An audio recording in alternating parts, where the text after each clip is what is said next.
Hello guys, this is your friend and we are back with a new fanfic. And if you enjoy this fanfic then please press the like button and subscribe to my channel for more fanfic like this.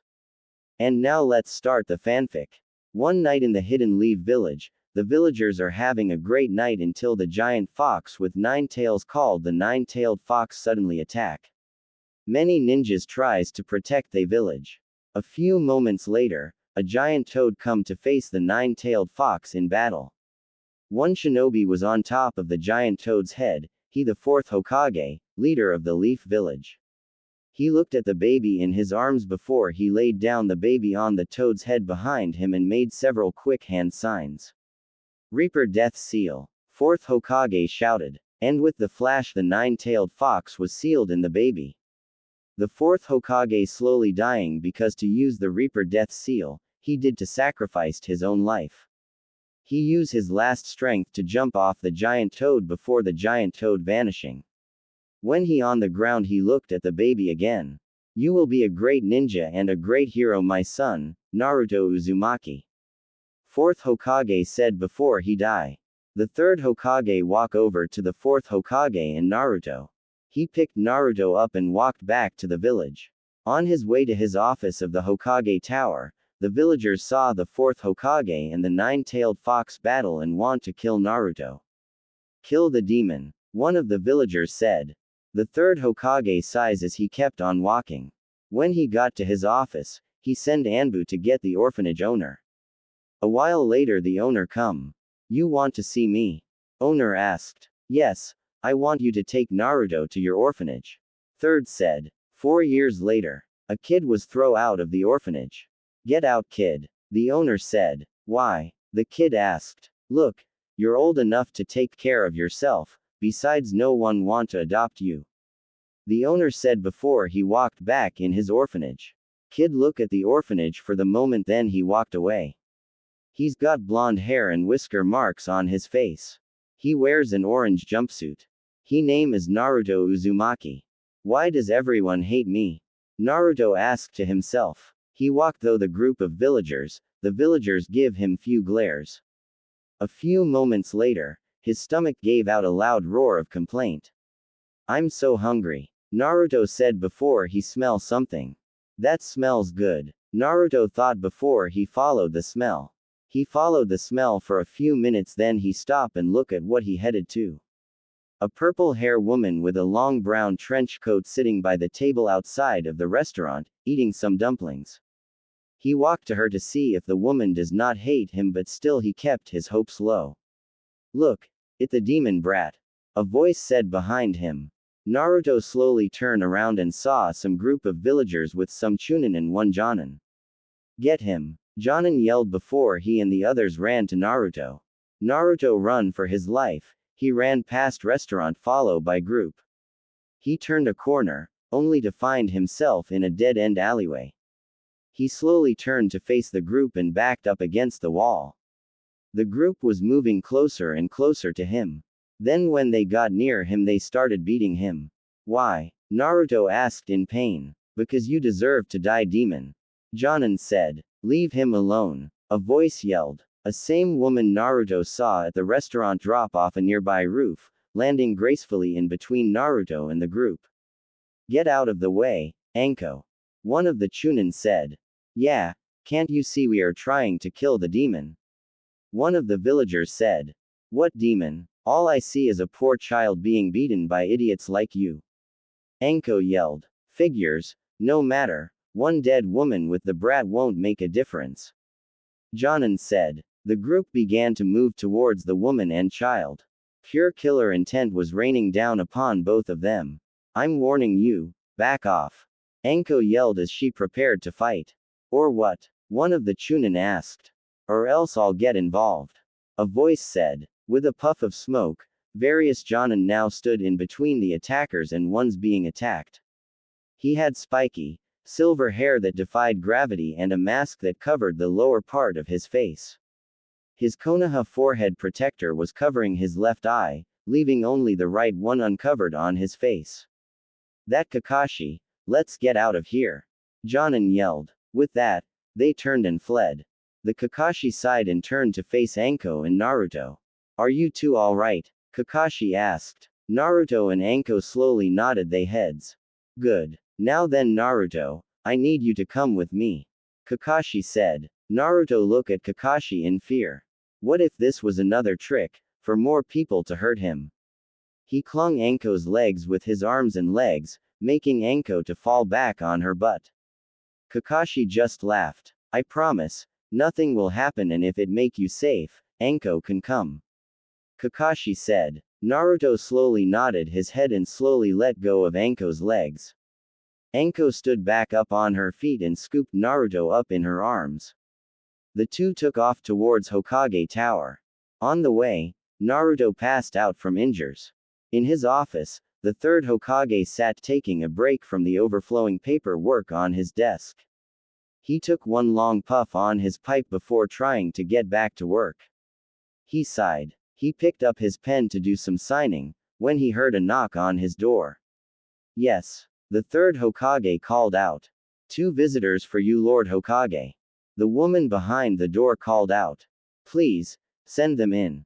The third Hokage said. The woman nodded and through the doors entered Anko, along with Kakashi. Anko holding Naruto. What happened? The third Hokage asked. He was being attacked by a group of villagers with some Chunin and Jonin. Anko arrived to aid in his protection first, and when I arrived, I were able to drive the rest of them off. Kakashi said. Anko, how did you know that Naruto was in trouble? The third Hokage asked. Anko slowly walked over to a couch nearby and placed Naruto on it to rest. While I was enjoying some dumplings, I heard a noise. I saw a kid run followed by group. I follow them on the roofs. When I saw the kid getting beaten, I got mad and, did you say Naruto?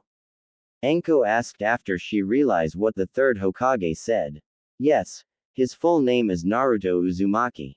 The third Hokage said. Uzumaki, he's the kid with the fox demon sealed in him, right? Anko asked. Yes, as a result, many of the people see him as the demon itself, instead of a carrier for it.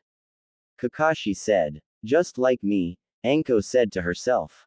What was that? The third Hokage asked. Nothing. So what will happen now? Anko asked. A nurse is on the way to treat some of his wounds, after which I will place him in the orphanage again.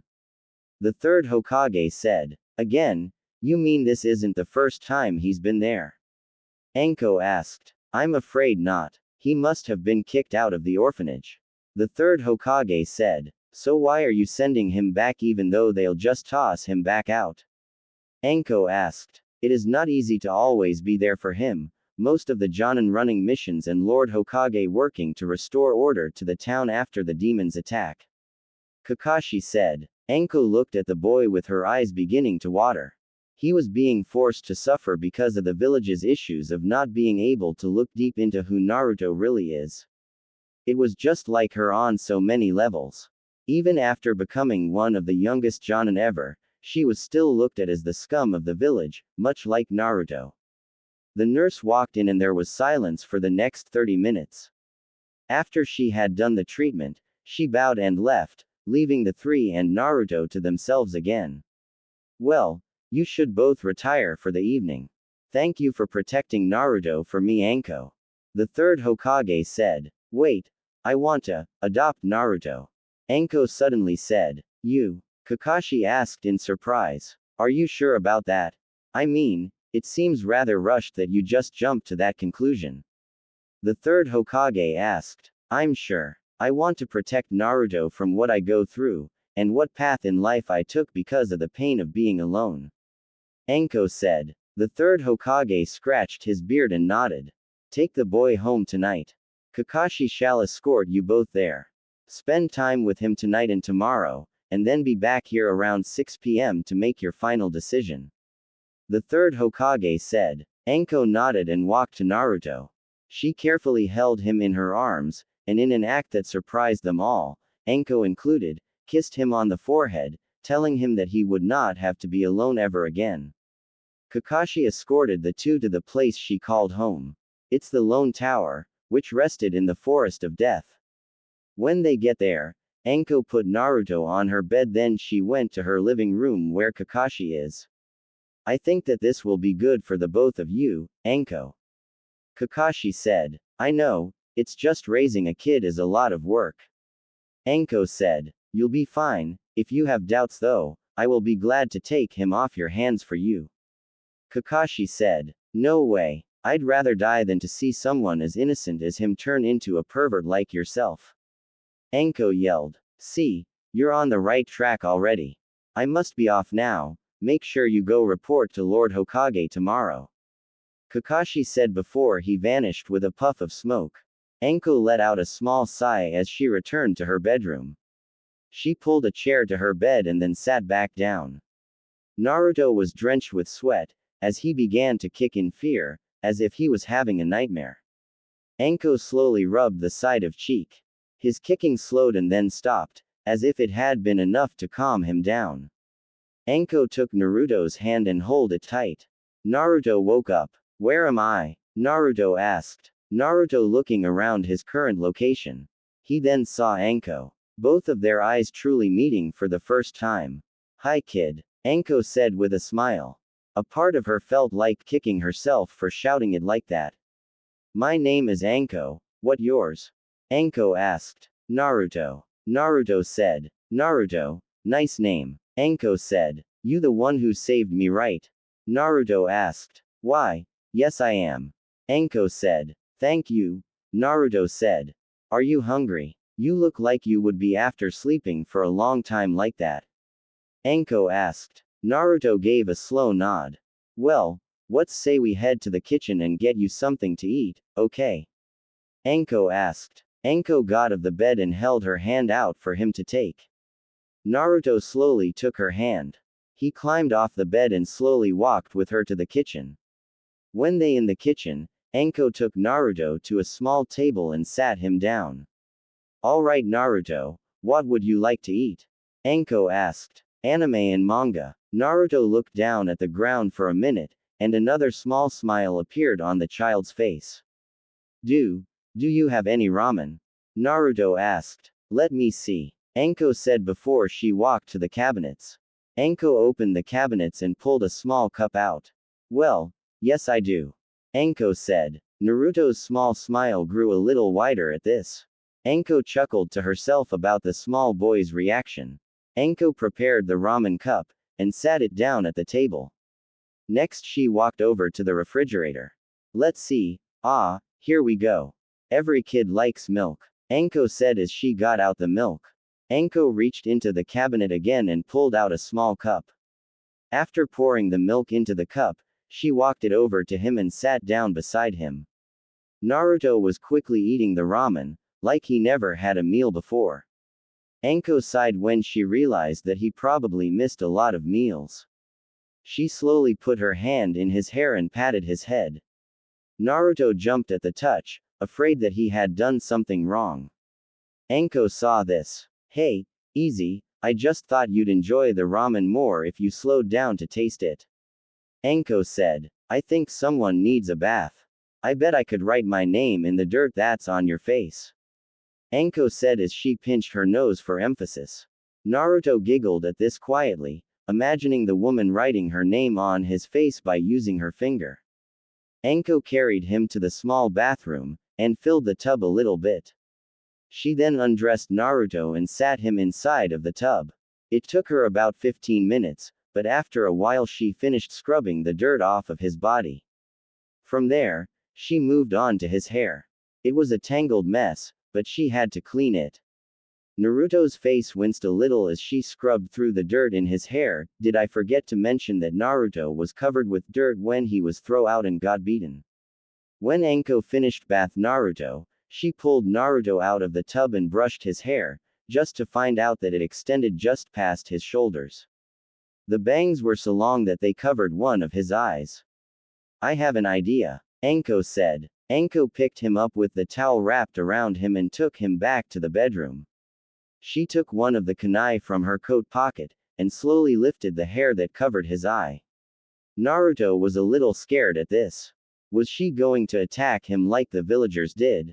He closed his eyes and prepared for the worst, only to hear a light slice. He opened his eyes and saw a small pile of hair form at his feet. Anko smiled. It'd be a shame to cover those eyes of yours. Now, let's get you some clothes on. I don't need to see you running around. Anko said. Naruto happily took her hand and they walked over to her dresser. She reached in and pulled out a long shirt. She then watched as he put it on, nearly disappearing from its massive size. She then reached into her top drawer and pulled out a small hair band, one like she used in her hair, and pulled Naruto's up into a ponytail, so it wouldn't get tangled while he slept. She sat Naruto on the bed, and excused herself to the bathroom, assuring him that she'd be right back. A few moments later, she returned wearing a long shirt similar to Naruto's. Anko then climbed in with him.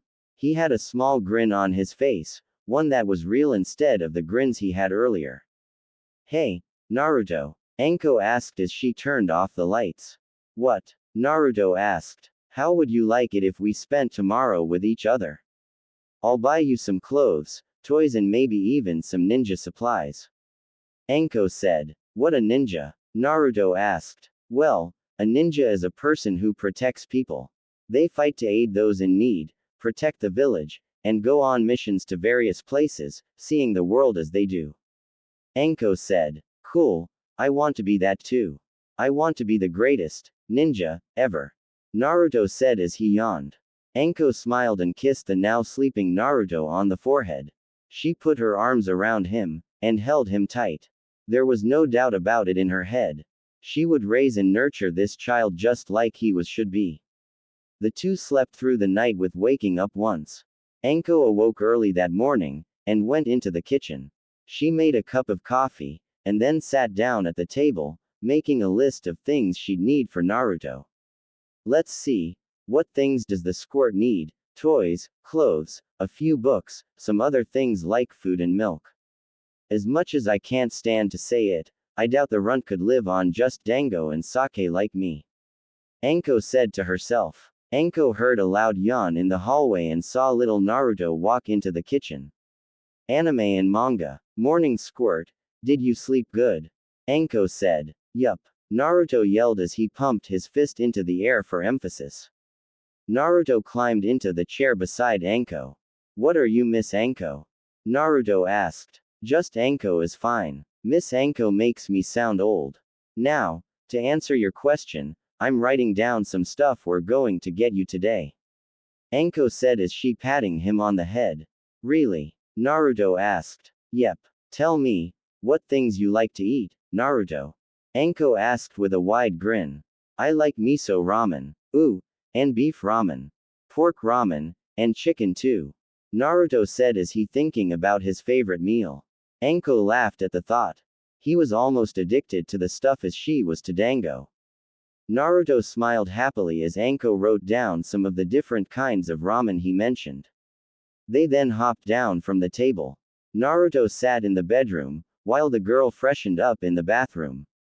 After a small amount of time, she emerged wearing her normal attire, a fishnet bodysuit, khaki mini skirt, and long brown trench coat. She tied her headband around her head and scooped Naruto up in her arms. Ready to hit the town squirt? Anko asked. Yep. Let's go, Anko. Naruto yelled. She leapt her way through the forest, until the duo reached Konoha. It was still early, so there weren't many people walking the street. If there was, they weren't paying attention to the boy. Knowing that Anko would kill them should they try to do something was enough to keep them at bay. They quickly made their way to the shopping district. The first thing they decided to do was to buy the boy some clothes. Right now, he was still wearing the long shirt he got from Anko last night. So Naruto, what kind of clothes did you wear at the orphanage?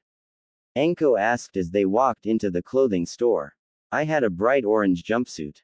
I washed it every month. Naruto said as Anko put him down and took him by the hand. Didn't you have any other clothes? Anko asked. No, just the one. Naruto said. If they only gave him one outfit, they should have let him wash it more than once a month. Anko thought in angry. Is something wrong, Anko? Naruto asked. She snapped out of her anger and smiled at the boy. Everything is just fine. Now let's get you some style. Anko said with a smile.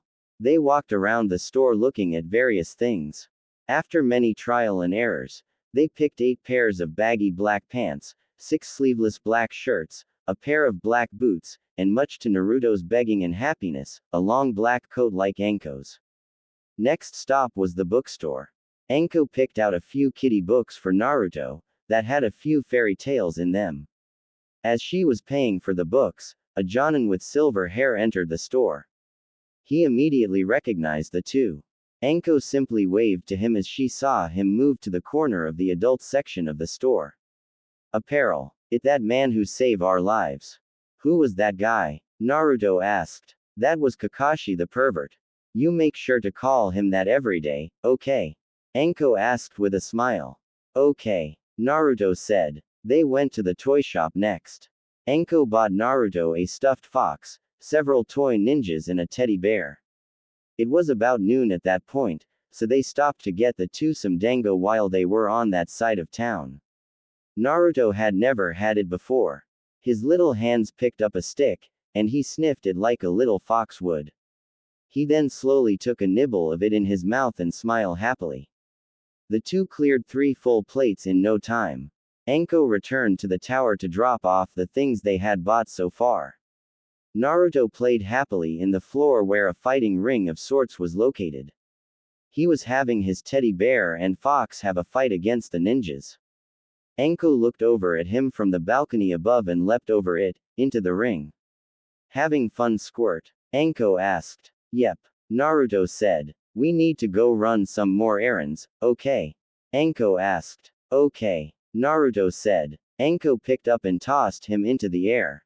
Naruto giggled happily as she caught him in her arms and hugged him tight.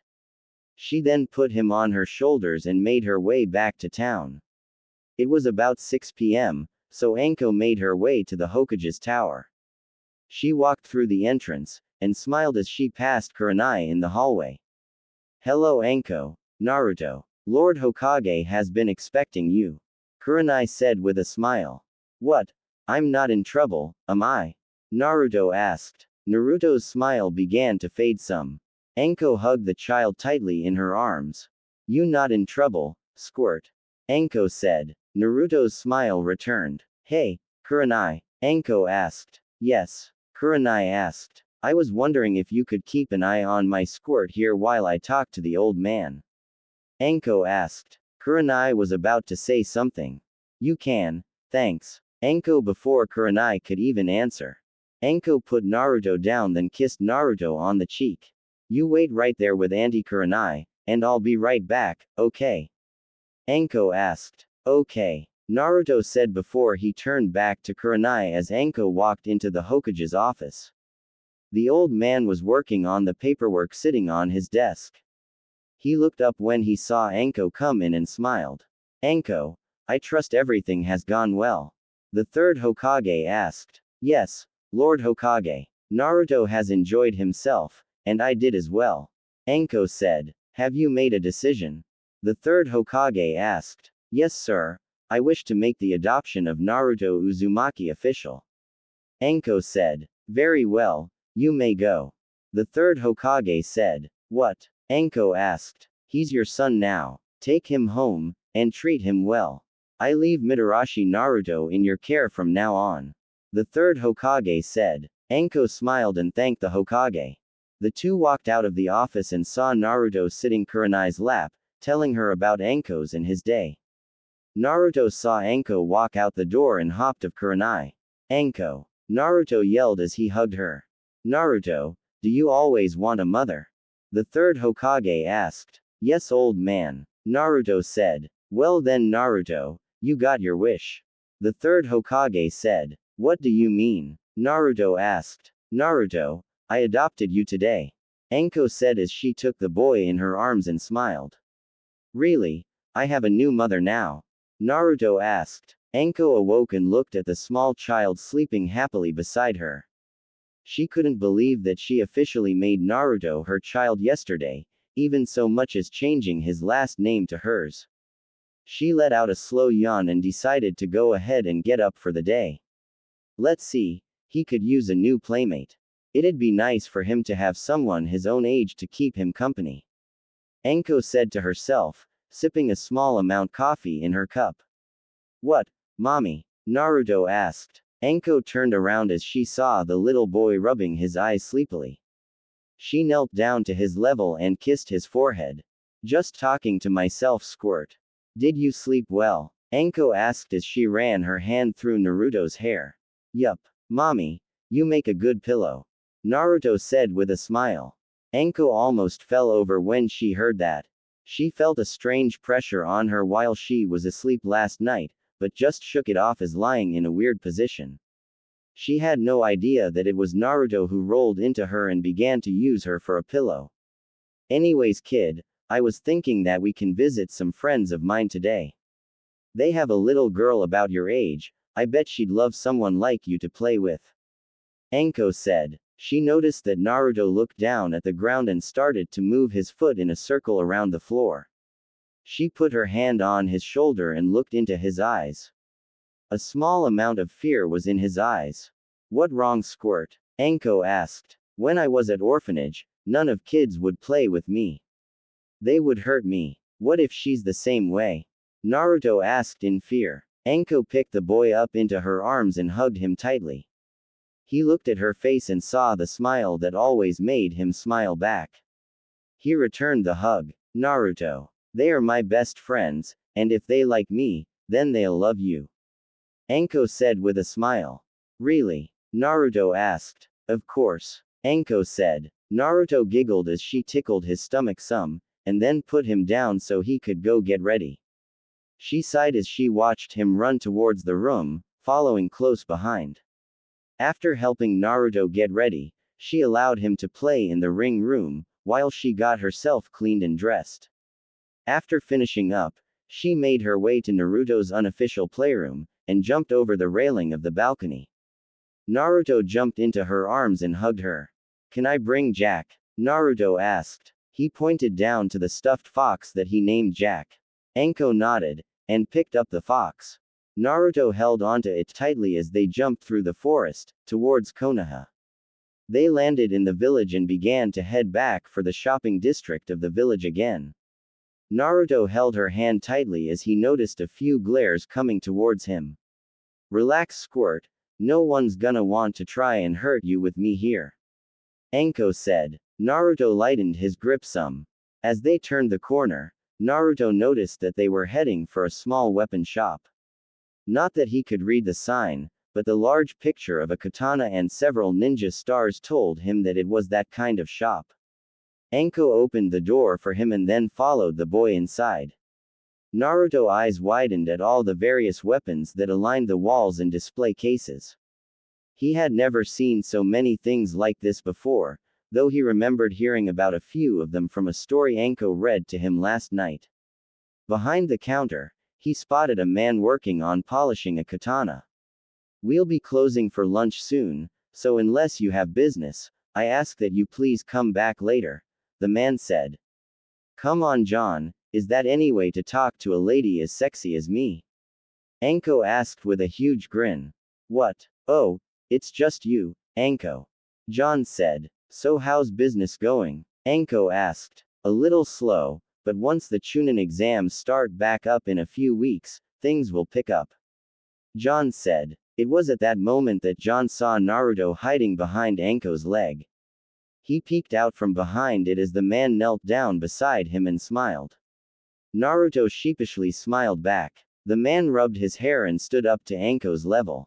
Who the kid? John asked. This is my squirt, Anko said as she picked Naruto up and held him in her arms. Your squirt? I don't remember you having a kid. John said. That because I adopted him yesterday. Anko said with a large grin. Really? John asked. Suddenly, a fist was sent to the back of his head. A slightly small woman looked at him with anger, which then turned to one of happiness as she saw her best friend. Anko walked up and hugged her friend. How are you doing, Kani? Anko asked. More or less. The little one is getting excited about starting at the academy next week. Kanny said. Speaking of little one, call the kid, I got someone for her to meet. Anko said. Kanny nodded and walked out back. She was gone for about 5 minutes, and finally returned with her hands on a small girl's shoulders. The small girl had her hair up in 2 small buns. Her little brown eyes seemed focused on the small boy in Anko's arms. She wore a simple pink, Chinese-styled jumpsuit. Anko walked over to the girl and smiled. Have you been good little girl? Anko asked. Yes ma'am. The girl said while jumping. Good, then as a reward, you get to have a playmate for a while. Anko said. Who is it? The girl asked. Naruto, this is Tenten. Tenten, this is my boy, Naruto. Anko said as she put the small boy on the ground. Tenten walked towards him, studying him as she walked around. Your name is funny, and you have whiskers on your face. Tenten said. Naruto looked down at the ground in shame. You look like fun, though. Let's go play outside. We can play ninja. Tenten yelled. How do you play that? Naruto asked shyly. I'll show you silly. You can bring your friend too. Tenten said as she pulled him along and pointing at the stuffed fox. Anko smiled as she watched Naruto be led outside by Tenten. His cheeks were blushing as he turned for a second to see Anko wave and blow him a kiss. She sighed as she sat on the couch and relaxed for a moment. So, how did it happen? John asked. What do you mean? Anko asked. The adoption of Naruto. We all know who he is, and that he was at the orphanage, but how'd you manage to get a hold of him? John asked. He was attacked the other day. We know why, but I can't stand it. It sickens me the way people treat him, because of something inside of him, without even stopping to think about how they are really 2 different beings, Anko said in a low voice. So you decided to take action? Kanny asked. Anko nodded. Good. Naruto deserves someone with a good heart like yours to raise him. John said with a smile. Thanks. By the way, I have a favor to ask you. Anko said. Of course. Naruto is welcome anytime to come and play with Tenten, and we'd be happy to watch him during a mission for you, should you need to leave. John said. Anko thanked the 2 and walked over to the back, looking out the window at Naruto and Tenten playing. Do you see him? Tenten asked. Yep. He's got a lot of people around him. Naruto said as his small face peeked out from behind the bushes. Naruto, they're the bad guys. You need to remember that. Tenten said. Sorry. So how do we save Jack? Naruto asked. We sneak attack. Tenten said. Sneak attack? Naruto asked. Yup. That means that we fight them without being seen. Here, take these. Tenten said as she reached into a small pouch on her belt and pulled out 10 shuriken, handing them to Naruto. Naruto looked at them with a question in his eyes, and then back at Tenten. He was confused. What do I do with these? Naruto asked. Naruto, you silly. You throw them at the bad guys. Try to hit as many as possible, okay? Tenten said with a giggle. Naruto nodded. Both he and Tenten got on the ground, and crawled closer to the bad guys, which were really just practice dummies. When they stopped crawling, Tenten nodded at Naruto, who nodded back. Anko began to watch with sudden interest. They both rose up and threw 10 shuriken each towards the dummies. Tenten hit the dummies with all of her shuriken, something that was to be expected since she was the daughter of a weapons expert. Naruto, however, surprised her. He threw all of his, and managed to hit the dummies with 8 of the 10 shuriken. Anko, that was amazing. Have you been training him or something? John asked as he looked out at Naruto and Tenten celebrating the rescue of Jack. I thought about it, but I haven't done anything yet. The only time I mentioned the idea to him of even becoming a shinobi was the other night, and that was just to help calm him down and such for the first night at the tower. Anko said. Maybe you should. He seems to have some natural talent, and he seems to enjoy playing ninja with Tenten as well. Kanny said. Yeah, Anko said. Anko let Naruto and Tenten play for about another hour, and then the 2 went elsewhere. Naruto promising Tenten to play again later in the week. Tenten happily agreed. Anko walked with Naruto's hand in hers, listening to Naruto's story of the ninja game. They stopped by the ramen stand, where they had some lunch, before she took Naruto to the park to play. Have fun, Squirt, Anko said as she sat on a bench. Naruto nodded and ran off with Jack in his arms to play. He was making his way around the park, noticing several kids playing with each other. A small girl with pink hair was playing tag with a little girl with blonde hair. Another boy with a lazy look in his eye was swinging beside another boy who was eating a bag of chips. They all looked happy, but something caught Naruto's eye. Inside the small sandbox, sat a girl with a sad look on her face. She had pale eyes, and short hair, which was a little shorter than Naruto's. She wore a small, brown jacket. Naruto walked up to her and sat beside her. What wrong? Naruto asked. What do you mean? The girl asked as she looked at him. You look sad. Jack said that I should see if you were okay. Naruto said. Oh, I'm okay, the girl said. No, I know that look, you're lonely. So, why don't we play together? Naruto asked. Why you'd play with me? The girl asked. The girl began to push her index fingers together and fidget with them. Yep. My name is Naruto Mitarashi. Who are you? Naruto asked. My name is Hinata Hyuga. Hinata said, shyly. Anko smiled as she saw the two engage in little conversation. The girl stuttering through almost every word. Naruto encouraging her to be more open. She laughed at the sight. Well, what do you know? Look like Naruto can make friends with anyone if they're willing to accept him as the boy and not as the demon. Be it a family of weapon merchants or the daughter of one of the most prestigious clans in the village. Anko thought. Naruto and Hinata had just finished building a sand castle. Hey, Hinata, do you want to go on the swings? Naruto asked happily as he pointed at the swings. Sure, Hinata said. Hop on, I'll push you. Naruto said as he held the swing so that Hinata could sit on it. Hinata sat down and Naruto began to slowly push her, and then he pushed her higher. Ah, Naruto, please, not so high up.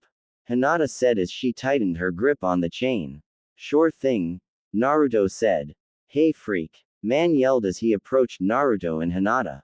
Naruto's eyes filled with fear as he felt himself being pulled up by the neck. My kid wants to swing, so get lost. Man said while he glared deeply at Naruto. Hey, a voice yelled behind the man. The man turns around and saw Anko standing with a kunai in her hand. Get away from my son. Anko yelled. Or what? The man asked. Or else I'll get involved. Another voice said behind the man. The man turns around again and saw Hinata's father, Hiashi Hyuga, the head of the Hyuga clan. The man gasped in surprise. He didn't expect to see him here. He left. He knew better than to mess with Lord Hyuga. You okay? Hiashi asked. Yes, father. Hinata said. Are you alright, Naruto? Anko asked as she checked up on him. Yes, mommy. Naruto said. Mommy, I thought Naruto doesn't have a parents. Hiashi said. I adopted him yesterday, Lord Hyuga. Anko said with a bow. I see. Hinata, why do you go play with Naruto while I talk with his mother? Hiashi said. Oh okay, father. Hinata said before she and Naruto walk off to play. So, you adopted Naruto? Hiashi asked. Yes, Lord Hyuga. Anko said. Good, I was hoping that Naruto will have a mother. Hiashi said with a smile. You don't hate him? Anko asked in surprise. Of course not. His father was my teammate and my best friend. Hiashi said. Anko smiled about this. Tomorrow is Hinata's 4th birthday. How about you and Naruto come over? Hiashi asked. I think that a great idea. We'll be there. Anko said. Anko smiled as she walked over to Naruto, who jumped into his mother's arms. He said goodbye to Hinata, promising to be back again another day to play.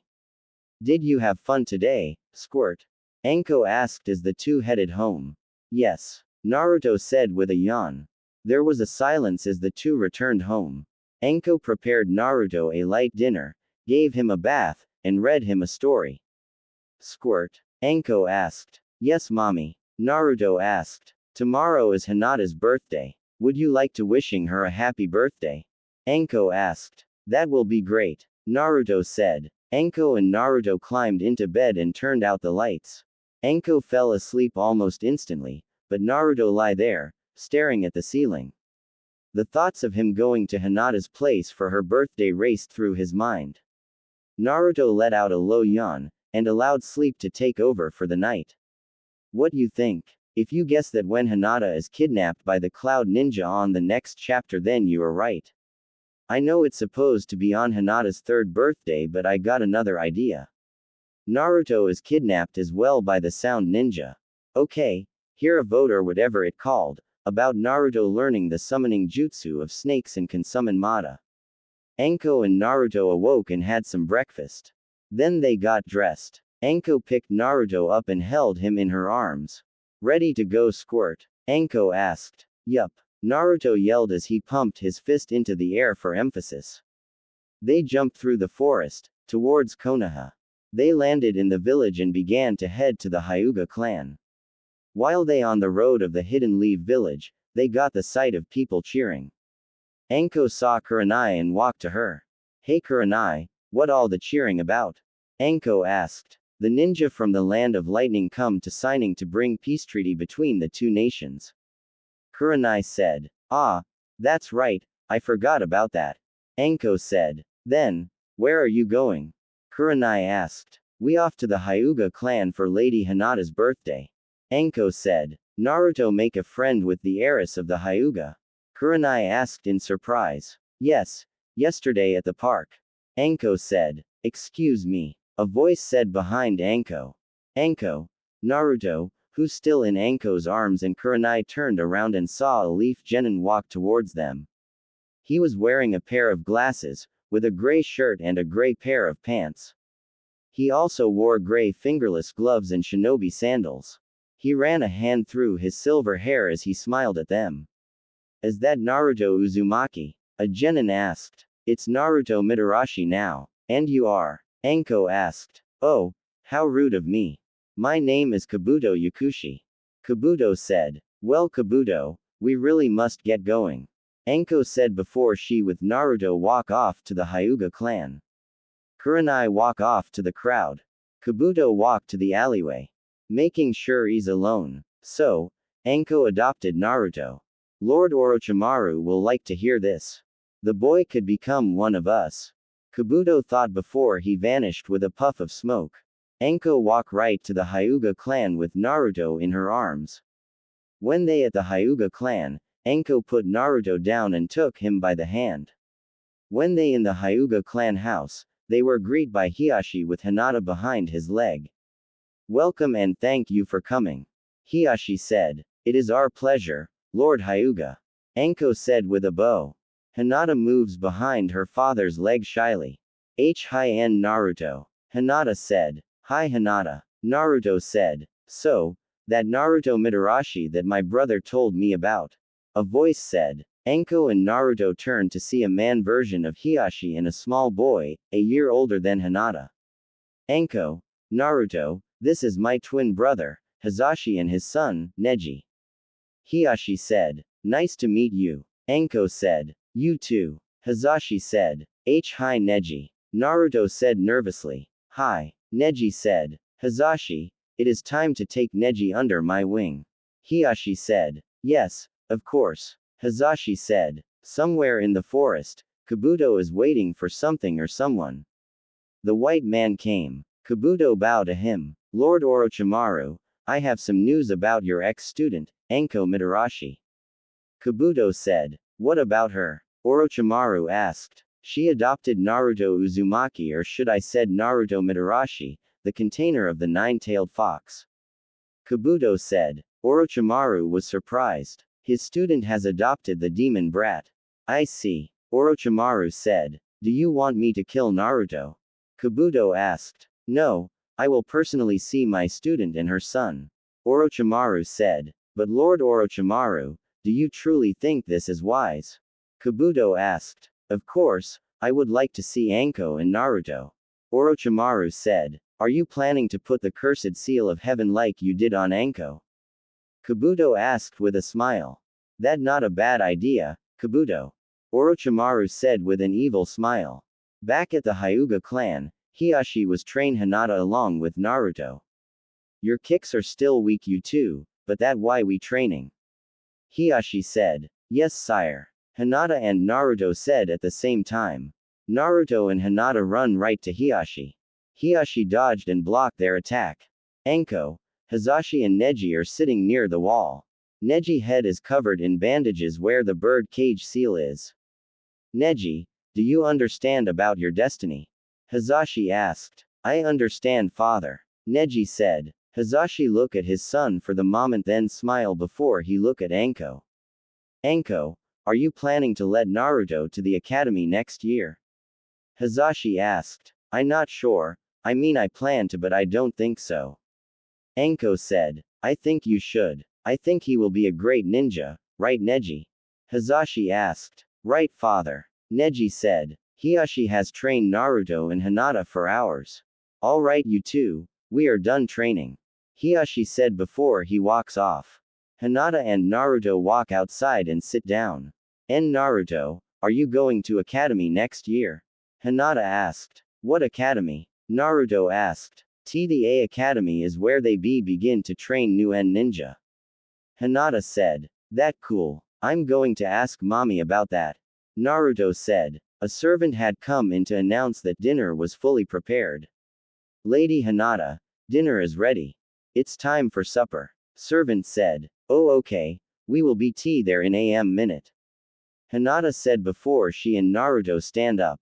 Hinata lead him to the dining room. Anko and most of the Hyuga family was already seated around the dining table. Once Hinata and Naruto entered the room, Hinata led Naruto to where they would be seating.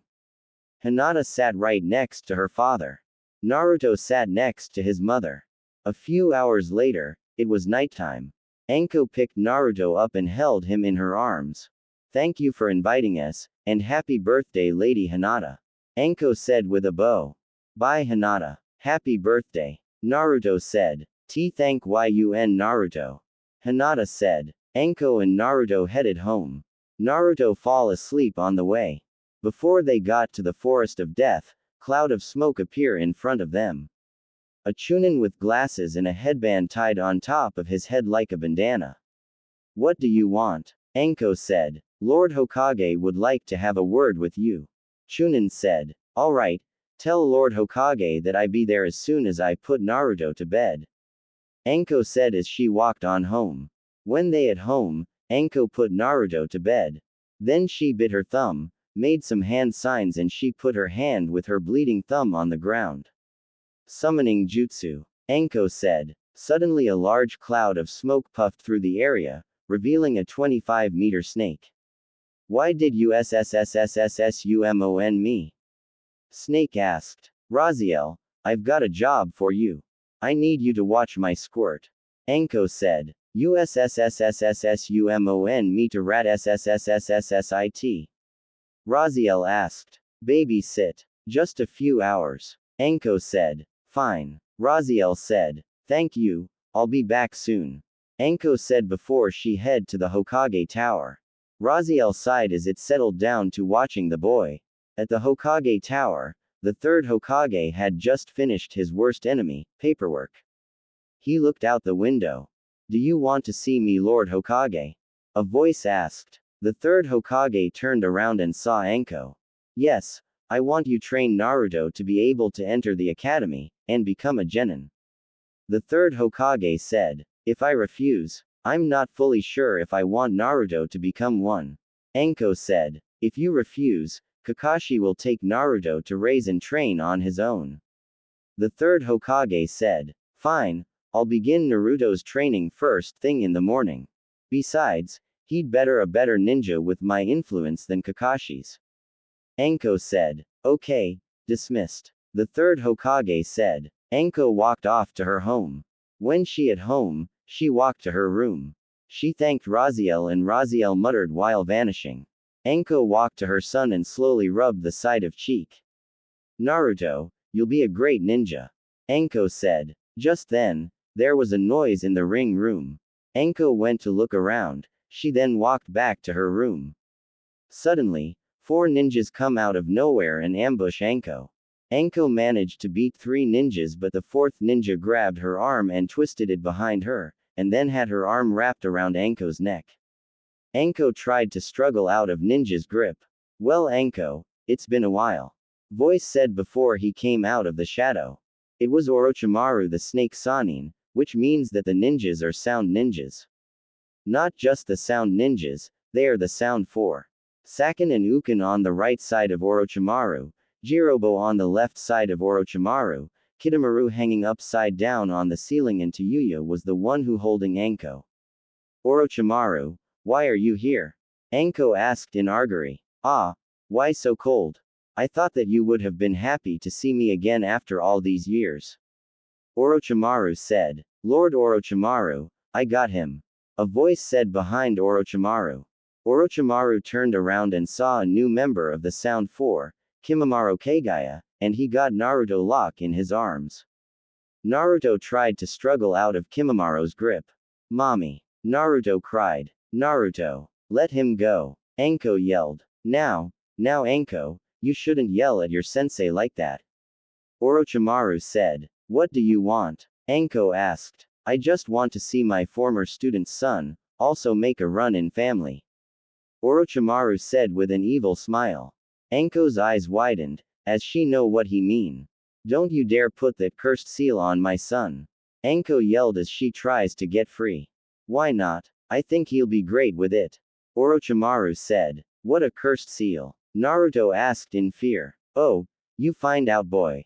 Orochimaru said. Orochimaru made a set of hand signs, his neck shot forward.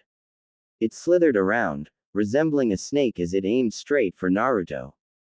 Before Naruto could do anything, Orochimaru had latched onto the back of Naruto's neck, biting down with his fangs. He sat there for a moment, before slowly pulling away from Naruto's neck, and then the Sanin's own neck returned to its normal place. He smiled as the black marks appeared on the back of Naruto's neck where the Sanin bit. Naruto cries in pain. Naruto. Orochimaru, you monster. Anko yelled. I just give him a family gift. Orochimaru said with a smile. Anko finally got free, grabbed a kunai from a pocket on her coat and tossed a kunai at her former sensei. Orochimaru simply caught it between his fingers. Too slow, Anko. Orochimaru said. Orochimaru formed a one-handed seal to activate the curse seal on Anko to render her helpless.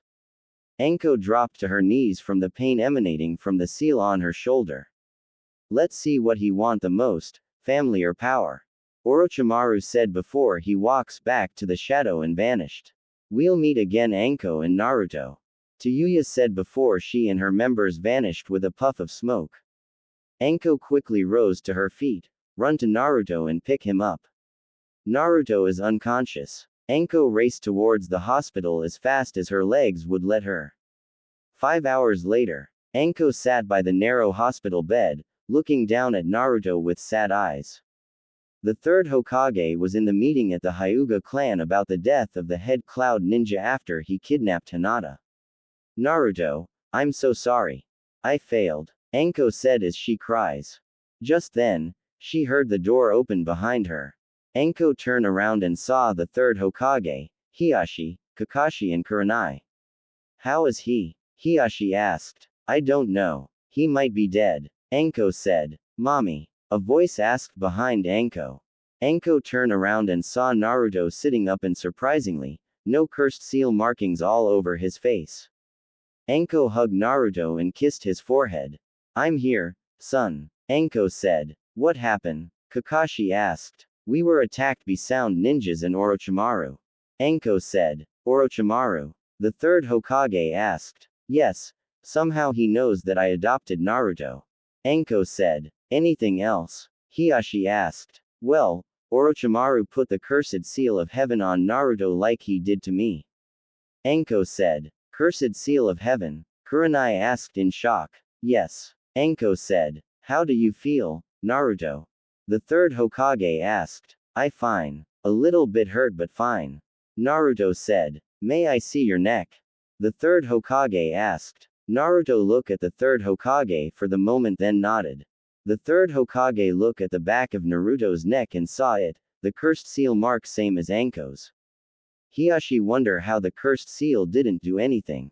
He activated his Byakugan, looked at Naruto for the moment then deactivated his Byakugan. Guys, could we talk outside? Hiashi asked. One by one others walk out. Anko kissed Naruto's forehead. I be right back. Anko said before she walk out. When she outside of the room, she look at Hiashi. When I look at Naruto with my Byakugan, I saw a red chakra as blocking the cursed seal. Hiashi said. Red chakra, that the chakra of the nine-tailed fox. Kakashi said. So, Naruto is safe? Anko asked. Look like it. Kurenai said. Well, I better take Naruto home. Anko said before she walks back in the room. Remember Anko, you have to train Naruto for the academy. The third Hokage said. Yeah, Anko said. When she got in the room, she picked Naruto up and held him in her arms. They head home. When they got home, Anko took a deep breath. Naruto, how would you like to go to the academy? Anko asked. Yeah, I want to do it, I want to be the ninja ever. Naruto said. Anko smiled at his enthusiasm. He reminded her of herself when she was little. Anko smiled and hugged him tightly. Alright, we'll begin your training in the morning. We're behind your friends so we have a lot to catch up on. Anko said. Anko and Naruto climbed into bed and turned out the lights. Anko fell asleep almost instantly, but Naruto lay there, staring at the ceiling. The thoughts of him being a ninja raced through his mind. He pictured himself in place of the ninja in the story they read the other night. He was saving the village, being cheered by everyone in the village. Naruto let out a low yawn, and allowed sleep to take over for the night. What you think? If you hate that Naruto got the cursed seal of heaven, then sorry but I thought that'd be so cool if Naruto has one. If you want to know when he used the cursed seal, then wait for the few chapters. Okay, here a vote or whatever it called, about Naruto learning the summoning jutsu of snakes and can summon Manda. Anko awoke early. She had to admit that she was a slight bit worried for what could happen to Naruto in life. If she trains Naruto, the cursed seal will get stronger. At the same time though, she was excited. Naruto could earn wide acceptance from the village. Maybe even being regarded as a hero. He could also get to interact with other kids his age, allowing him to make even more friends. She quietly got herself ready, and began to get things ready for the two of them to begin training. She took charts and weaponry to the room below, aka Naruto's playroom. She then brought various training dummies out and sat them around the ring. When that done, she went upstairs to get her squirt in training. She entered the room and looked at the small boy sleeping. She gently bent down and scooped him up in her arms. From there, it was straight to the ring room below. She smiled. Slowly the sleeping form of Naruto was turned upside down, Anko now holding him by his ankles. Naruto, Anko said out dreamily. Naruto opened his eyes slowly. Time to wake up, rat. Anko yelled. Naruto's eyes suddenly flashed wide open as Anko dropped him. He hit against the ring below him. He yelled in pain and looked up with a small amount of anger in his eyes due to his rude awakening. What was that for, mommy? Naruto asked. Anko smacked him in the back of the head. Wrong. Every morning, from 6 a.m. to 5 p.m., we will be training for your entrance into the academy.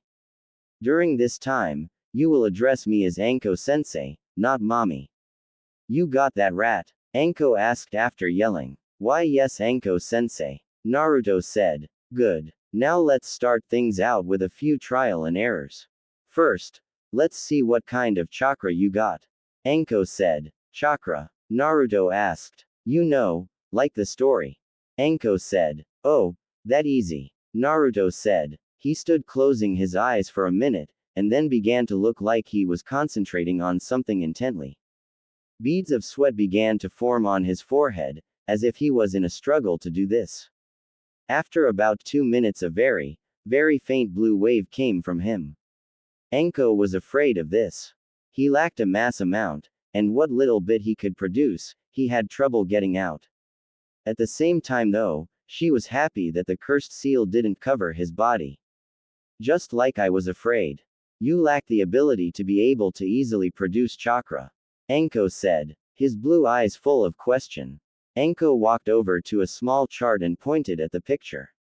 See, the body has something called a chakra network. It carries chakra through the body, allowing us to use skills that ninja use, like the ability to make copies, teleport, things like that. In other words, to become a successful ninja you need to be able to produce more chakra through these. You got it? Anko asked. I think so. Naruto said. Don't worry, it'll become easier to grasp as we begin to train more. Let's move on to the next test. Anko said. Naruto nodded and followed her over to a small case. She bent down and opened the box, revealing kunai and shuriken. Anko noticed Naruto's eyes widen as he saw all of these. She realized that he must have been thinking back to when he playing with Tenten earlier. You remember using these, rat? Anko asked. Yes, Anko-sensei, Tenten and I used them when playing ninja. Are we going to play too? Naruto asked. Anko once again smacked the back of his head. We not here to play, rat. We're here to train. Now grab 10 of those shuriken. I need to make sure that you didn't just get lucky when you hit the targets few days ago. Anko said. Naruto nodded and took 10 of the shuriken. He then walked over to face one of the dummies, standing directly across from it. He closed his eyes for a minute and then opened them up. On my count, Anko said.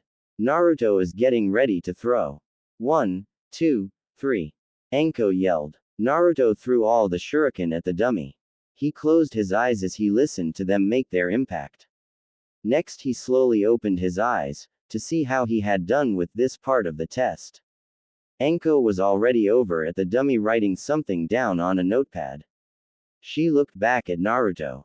6 out of 10, rat. Not as good as few days ago, but you are definitely further along than you are with chakra. Grab 5 of those kunai and try to hit the dummy with them now. Anko said. Naruto nodded and walked over to the case. He grabbed 5 of the said weapon, and then once again returned to his previous spot to resume the test. He once again took a deep breath and threw them towards the dummy. Anko walked towards the dummy, and once again jotted something down in her book. 4 out of 5, not bad for a rat. Anko said. Naruto smiled at his accomplishment, but a stern glare from Anko told him not to be celebrating yet. He quieted down and waited for the woman to instruct him on what came next. Anko marked something down in her book. Alright, your skills with weapons are definitely above average for your age. Don't let it go to your head though, maggot. It's still far from perfect. Now, let's test your strength. Anko said. Anko and Naruto walked out to another dummy. A wire suspended this. It swung lightly back and forth as if it was suspended just a while ago. She noticed a small amount of confusion in Naruto's eyes again and sighed. This is to see how strong your taijutsu is. Anko said without being asked. Taijutsu? Naruto asked. Fighting skills. How well you fight using your hands and legs. We'll know how hard we'll need to train you. Anko said. Naruto nodded and walked forward and stood in a stance of sorts. Right away, Anko noted that it was absurd. Should he have been in a real fight right now, he'd have been taken at least 6 times before his opponent would even need to blink. She made note of this and then watched as he began to strike the dummy. It barely, if even that, moved. To make matters worse, Naruto was clearly putting everything he had behind his blows. The sweat that was forming on him. Despite his shortcomings, the boy was trying, and she knew his lack of skills was not completely his fault. With always being on the run from someone, it would be hard to improve oneself. She decided to take a more relaxed tone. Alright, Squirt, your weapon skills are good, a little more training and you'll be the best one in your class. However, you command of chakra and taijutsu are not so good.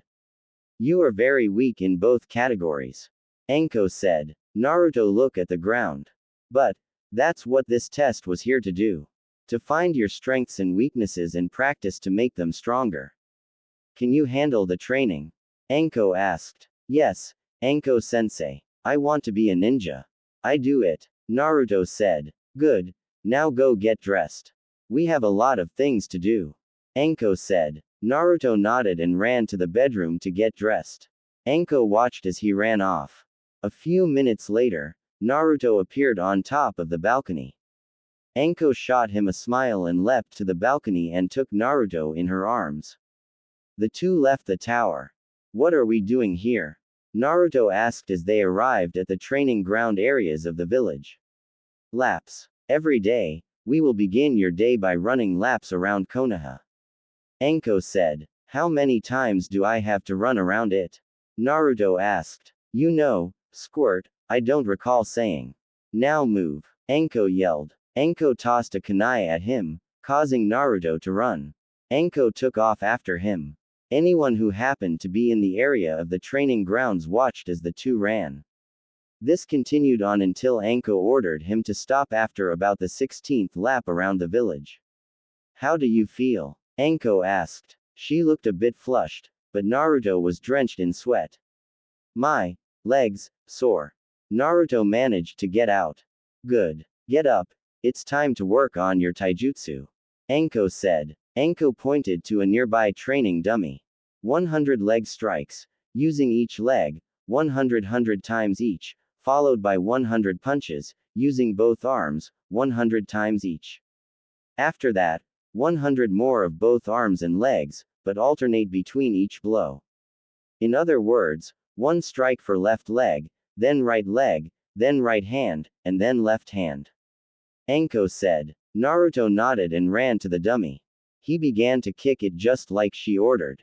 Anko shouted each number as he kicked. Then he began the punching drills. Anko sitting in front of him, eating a cup of ramen, just to make him mad. The real point was to use the anger to increase the power he was using, thus making the blows stronger.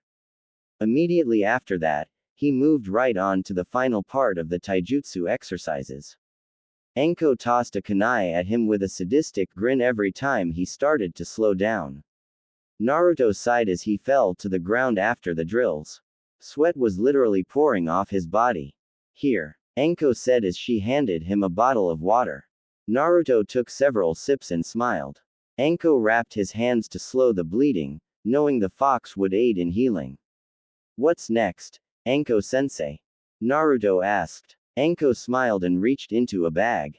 A large pile of books appeared on the boy's lap, his eyes were as large as plates from the sheer number. Anko laughed at his expression. It was too easy not to. What are all these books? Naruto asked. Books that you'll need to learn so you can begin to grasp the beginning of the techniques you'll learn with me. These teach the basics of poison and snakes. Anko said. Books, poisons, snakes. Can I see? Naruto asked with intense interest.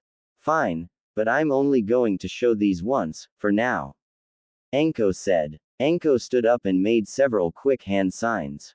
They went by too fast for Naruto to tell what they were, but as soon as she finished, she shot her hands forward and two large snakes shot out of her jacket sleeves, one snake per sleeve. She smirked as she saw Naruto's amazed face. Like that? Anko asked. Naruto nodded. You'll love this. This is what you will learn before going to the academy.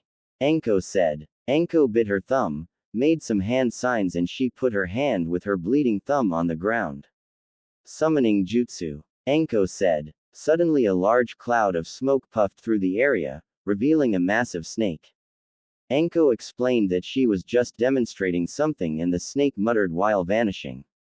Anko looked over and laughed as Naruto flipped open one of the books immediately. She knew that training him would be more fun than she thought. Slow down, squirt. These books won't do you much good on your own, until you learn how to read. Anko said as she pulled him onto her lap. Anko began to read from one of the books while Naruto paid close attention. She finally called the training to a close for the day. They stopped off for some ramen, and then headed for home. After all his training, Naruto felt sore, and she could tell it. Anko laughed as he drugs himself into the bed. Tired? Squirt? Anko asked. Yeah, Naruto said. A low yawn escaped him. Then get some rest. Because we'll be doing this every day, for 1 year. Anko said as she pulled the covers on him. Naruto watched as she walked across the room and pulled out some weights. Starting next week, I'm going to attach these to your arms and legs. They weigh about 10 pounds each. Anko said. When will we finish? Naruto asked. Next year. Rest up, rat. We're doing all this again tomorrow. Anko said. After about 2 months, Naruto was making progress. His strength and stamina have definitely improved as a result of his taijutsu training, coupled with his weights and laps around the village. His chakra was becoming stronger as a result as well, also due to a meditation period he did each night before dinner. Anko watched with intent eyes as her son's strength and power was increasing before her eyes. He was so much different than he was at the start of the training. Naruto already mastered transformation jutsu and substitution jutsu. The clone jutsu is trickily, but he slowly master it, sometime. Anko had finally decided that he was ready to learn the summoning jutsu. Alright Squirt, you mastered the academy jutsu. Now it's time for you to learn the summoning jutsu, for the family style.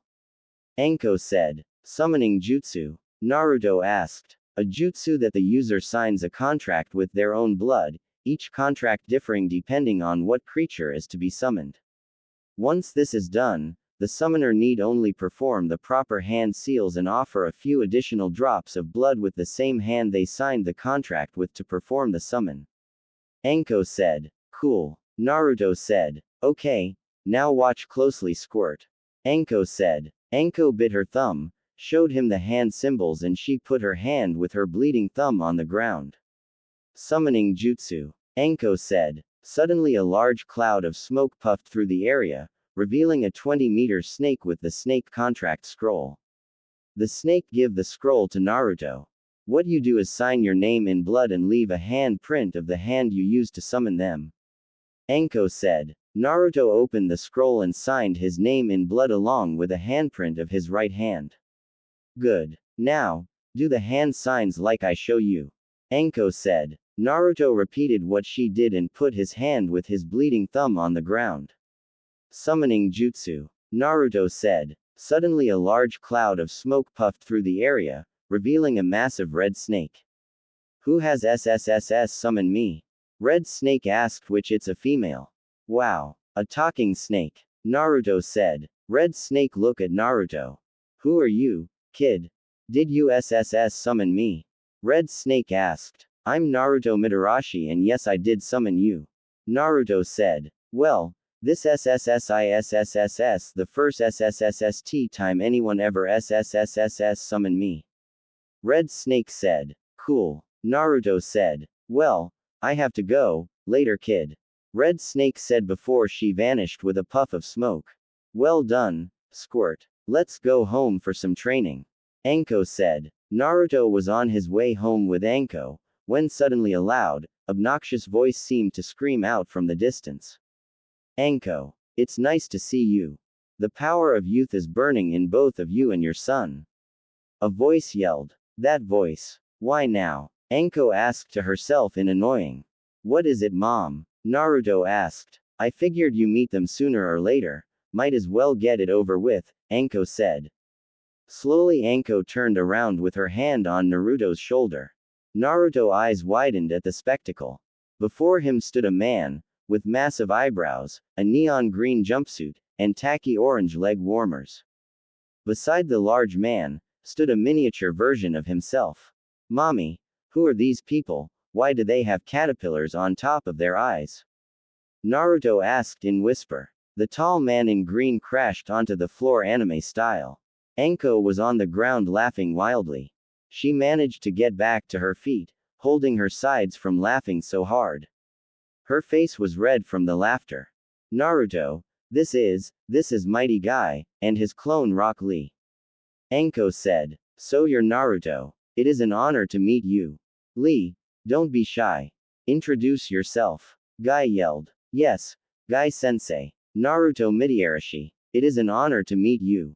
I can see the fire of youth burning within you. I would be honored if you were to spar with me. Lee yelled. Lee, that was beautiful, Guy said as a tear ran down his face. Lee looked at Guy. Both of them smiled as a sunset appeared out of nowhere. Lee. Guy sensei. Lee. Guy sensei. Lee. Guy sensei. Anko slipped her hands of Naruto's eyes so he wouldn't have to see the next part of Lee and Guy hugging each other in the sunset. Anko sighed as the display ended and she cleared her throat to get the two's attention. Guy turned around and looked at the two. Listen, Guy, if there isn't anything you need, I need to get Naruto home, we still have a lot of training, Anko began. Ah, training for the Ninja Academy no doubt. Guy yelled. Well, yeah, Anko began only to be interrupted again. I sense a strong power within you, Naruto. Please, please fight me. Lee yelled. Can I have a sparring session, Mom? Naruto asked. Naruto looked at Anko with his big blue eyes, something that Anko found almost impossible to resist. Anko sighed. Fine, just one moment. Anko said. Anko walked up to Guy and pulled him away for a minute. She took him away from the others and pushed him up against the wall. She looked at him like a lion about to catch its prey. Listen to me, Guy. Lee is a lot stronger than Naruto. Should any major harm come to my kid, then it's going to be you who pays for it, and I'll make sure you never teach another genin or academy student again, you got it? Anko asked as she pressed a kunai against Guy for emphasis. Of course. I assure Lee will not harm your son. Guy said. Good. Now, let's get over to training ground 13. Anko said. The four made their way to the said area. Naruto and Lee both stood in the middle of a ring of sorts. Guy stood in the middle, while Anko stood off to the side, picking her teeth with a dango stick. Guy announced the rules of the fight. Taijutsu would be the only means of combating. No ninjutsu was to be used. Anko cleared her throat and shot a glance at Guy. The man then added that should either he or Anko say the match was over, and then it would be over. The match started, and ended 5 minutes later. Naruto was no match for Lee, which was expected, seeing as how the best taijutsu masters of the village were training him. Lee was running complete circles around Naruto, slamming his legs and fists into the poor child. Still, Naruto climbed to his feet, and insisted on continuing. It wasn't until Anko had to hold the boy in her arms that he stopped trying to fight Lee. Anko was worried. He didn't just lose to the child, he was devastated. She expected Naruto to call it quits, that he'd want to stop his training. She couldn't have been more wrong. Naruto shouted out to Lee that he better watch out, because next time he would be the winner. Lee smiled and accepted. Anko smiled. Naruto had made yet another friend. Why she would have preferred it not to be one of the green-clad clones, if it made him happy, that was all that mattered. Anko with Naruto in her arms went home for the day. Naruto continued to train for the remainder of the year. He worked until he had the 3 basic jutsus mastered except for when it came to clone jutsu. It was then that Naruto decided that clone jutsu was his worst area, and he tried to avoid it whenever possible. His weapon skills were amazing, and thanks to the now combined efforts of Lee and Hinata, he was quite good at taijutsu. Time sped forward until Naruto reached it. His first day of the Ninja Academy. He felt nervous. His stomach in knots. He had just finished packing his bag for the big day. How you doing, Squirt? Anko asked. Naruto jumped at the sound of her voice and threw a kunai at her immediately. Anko simply caught it between her fingers. Too slow. Anko said grinned. After living with the woman for a full year, it would be an understatement to say he picked up a few habits. He was now almost, if not as sadistic as Anko. He loved making big entrances, and began pulling pranks with the aid of Anko. So you all ready for your day? Anko asked. I guess, Naruto replied as he put his bag in the corner of his room. After begging the Hokage, a new room was built into the tower to separate Anko and Naruto, giving them each a bedroom. Really? Then what's wrong? You're my son. I know when something's bugging you. Anko said. It's just, I want to make a big entrance. Something that'll let them all know that I'm not your average ninja in training, Naruto said. Trust me, kid. I have just the thing for you to do. Anko said. Naruto looked at his mom with question, but listened to what she had to say. As she explained it, the grin on his face grew wider and wider. Soon the day came. A man by the name of Iruka Umino was walking through the hall to his classroom. He had a small class, probably his smallest class ever, only having about 9 students.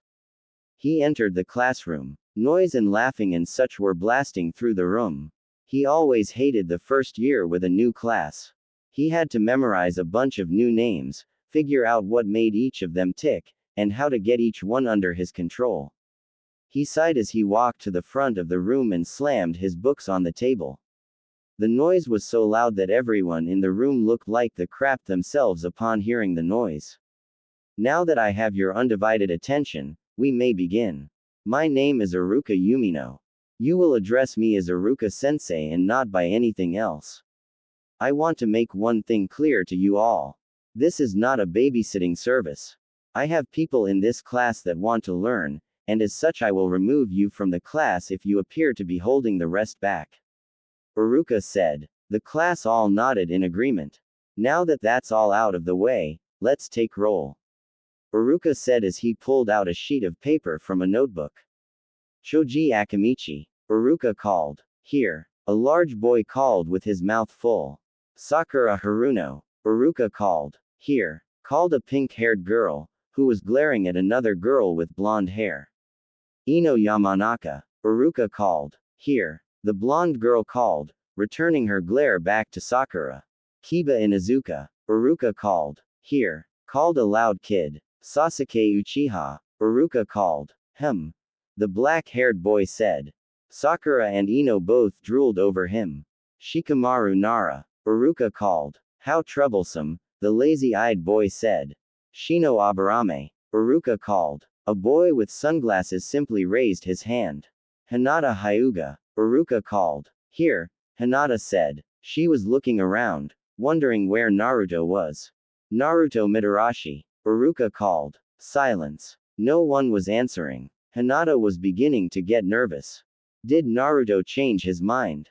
Did he decide not to join the academy after all? No, that wasn't Naruto's style. She was sure he would come. Iruka looked at the window just in time to see a giant black mass blast through the glass. The students all rose to their feet as somebody just broke through a window. The person stood up, resembling a boy with blonde hair, which hung in a ponytail. He wore a large, black trench coat, a fishnet shirt, black baggy pants, and a pair of black combat boots. Suddenly a large flyer flew out behind him. In huge red letters, it read, Naruto Mitarashi, Future Genin. Iruka walked up behind Naruto and smiled. Naruto Mitarashi? Iruka asked. That me? Naruto yelled. Good. Iruka said. He then smashed his fist into the back of Naruto's head. Get in a seat and sit down.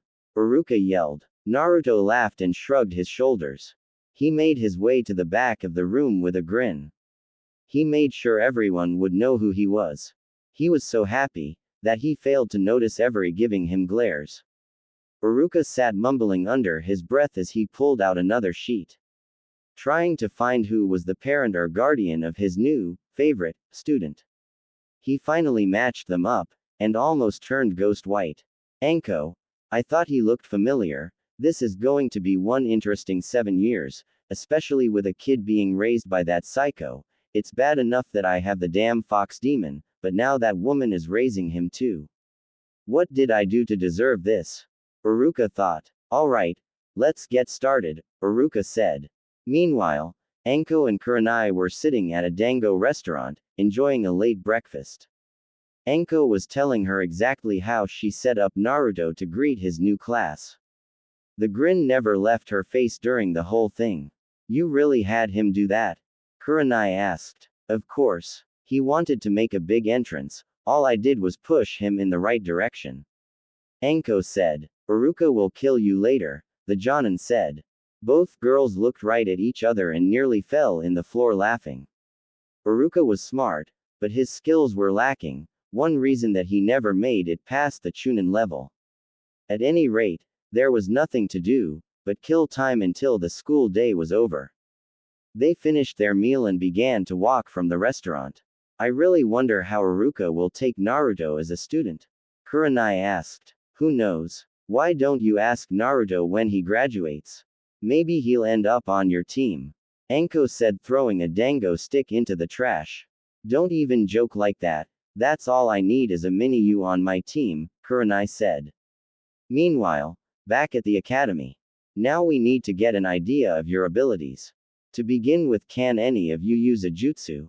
Uruka asked. Uruka didn't expect anyone to raise his or her hands.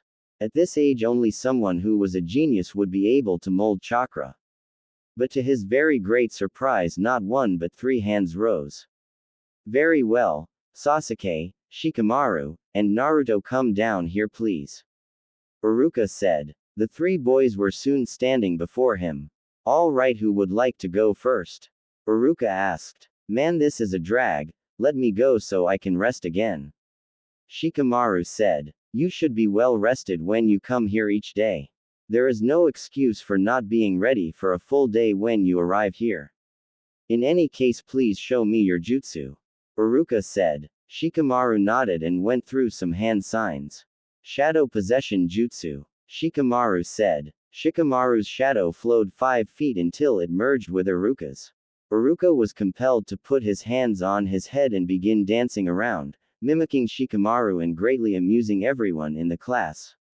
All right, that's enough, Uruka yelled. Shikamaru ended the jutsu.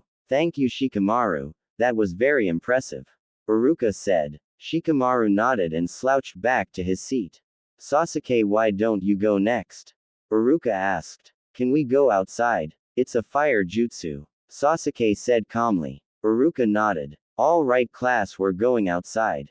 Uruka said. After about 5 minutes, the class and instructors had assembled on the asphalt outside. Sasuke ran through the hand signs. Fire style. Fireball jutsu. Sasuke said. From Sasuke's mouth, a boulder of fire at least 5 feet across appeared. He let it land on the asphalt. He heard the other kids all shout and applaud, of course. He calmly turned back to his stunned instructors. Both of them were gaping at him. Very impressive, Sasuke. Uruka said. Sasuke headed back to rejoin the other students. All right, Naruto, let's see what you can do. Uruka said. Naruto were soon standing before his classmates. He bit his thumb, made some hand signs and put his hand with his bleeding thumb on the ground. Summoning jutsu. Naruto said. Suddenly a large cloud of smoke puffed through the area, revealing a 21-meter snake.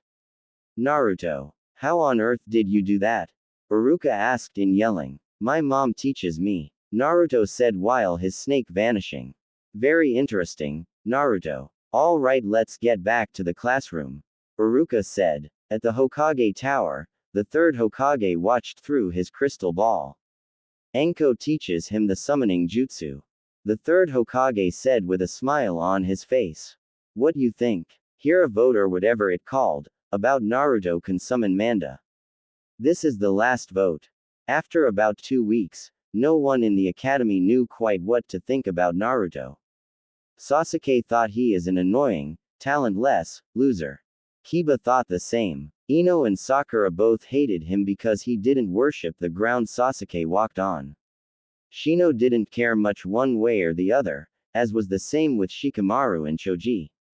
Uruka thought he was just like Anko, and cried for the future when 2 of her running around. Of course, Hinata was his best friend, so she had to like him. Naruto didn't really take much at the class or school seriously over the years. Most of the things Uruka taught, Naruto already knew from training with his mom. As a result, Naruto would often let his mind wander or fall asleep in the class, and his basic grades showed this. However, when it came time for tests, Naruto was one of, if not the best, except for when it came to clone jutsu tests. It was then that Naruto decided that clone jutsu was his worst area, and he tried to avoid it whenever possible. Alright class, I have permission slips that all of you will have to bring home and have signed. Uruka said. What are they for, Uruka-sensei? Ino asked. This weekend you will be going on your first field trip. We will be conducting a 2-day survival exercise in the woods outside the village. Uruka said as he gave them all a smile. We're going outside the walls. Naruto said excitedly. Uruka nodded. Sounds troublesome. Shikamaru said as he lifted his head from his desk. Each of you will be placed in a separate section of forest and expected to find water, food, and shelter for 48 hours. None of the regular training grounds are large enough for our needs. None of you need to be concerned. Though we will be outside the village walls, it will be quite safe. Uruka said. With that, the kids are heading home. Naruto returned to the tower. As he went inside, he saw Anko sitting in a simple robe reading on the couch. She smiled at him as he walked inside. How the academy, Squirt? Anko asked. Fine. Naruto said while he showing her the permission slip. Survival exercises. Anko said as she looked at the permission slip. Yes, mommy. Naruto said excitedly. Well then, let's get you ready. Anko said as she taking a pen and signed her name to the paper. The next day, under Uruka's and Mizuki's watch, they left Konoha and made their way to a section of forest that had been set aside for the exercises. Each student was taken to a different section of forest and told to remain there until 8 a.m. Monday morning, each student was left alone and was expected to manage on his own. As soon as Uruka dropped him off, he got to work. He set out hacking down tree limbs to build a shelter, looking for a water source, and hunting. In short order, he had a rough but efficient hut set up, a small spring found, and a campfire with a nice fat rabbit cooking over it. Finding the rabbit had been the easiest part. He seemed to have a natural gift for it. He didn't know about the other students, but he was sure to have no trouble managing a couple of days.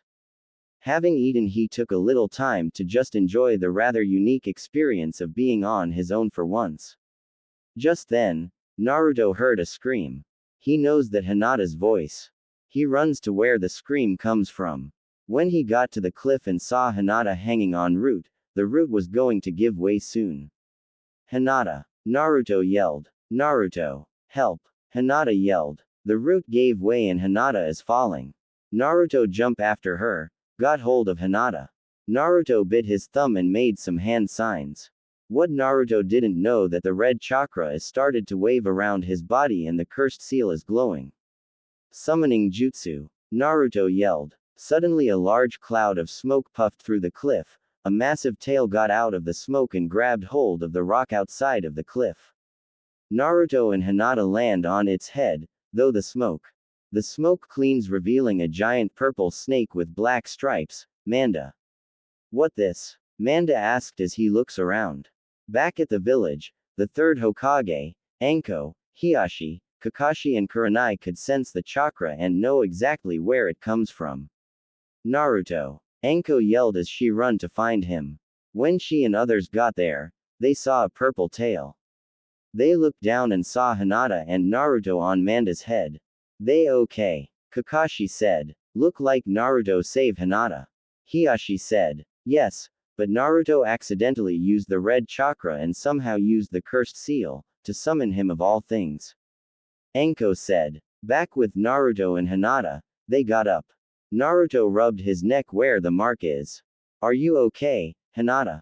Naruto asked. Why yes and Naruto. Hinata said. They look around. They notice they on the snake. Wow, I summon a really big snake. Naruto said as he dancing. You little rat. Just who head you think you can dance on? Let me tell you something, I am Manda the King Snake. Now shut up. Manda yelled. What was that all about? He looks cool but scary. Naruto said. Just I was starting to wonder where I am. I find some rats dancing on my head. Orochimaru. Where are you, Orochimaru? Manda asked with some yelling. Back with Anko, the third Hokage, Hiashi, Kakashi and Kurenai, they were hiding behind the trees. Not good. Even Orochimaru can't control Manda, I mean he's scary. Kakashi said. We better get out of here. The third Hokage said. What about Naruto and Hinata? Anko asked. We can't help them here. We'll head back to the village to make some plans. Hiashi said before they walk back to the village. Back with Manda, Naruto and Hinata. Manda is still looking for Orochimaru. He looks at Naruto and Hinata. Hey, rat, Manda asked to Naruto. Why yes. Naruto asked. Where is Orochimaru? Manda asked. Who Orochimaru? Naruto asked. Don't play dumb. I'm talking about white man with snake eyes. Now where is he? Manda asked. He's SS scary. Hinata said in fear. Look, if you tell me where is he, I might make you my henchman. Now answer me. Manda yelled. Okay, if you mean the scary white man with snake eyes, he's not here. Naruto yelled. Not here. Manda asked. Can I ask you? Hinata asked. What? Manda asked. What do you have against with the man? Hinata asked. That the same question I want to ask that snake. I mean, why did he bring me here? He knows I don't like being summoned.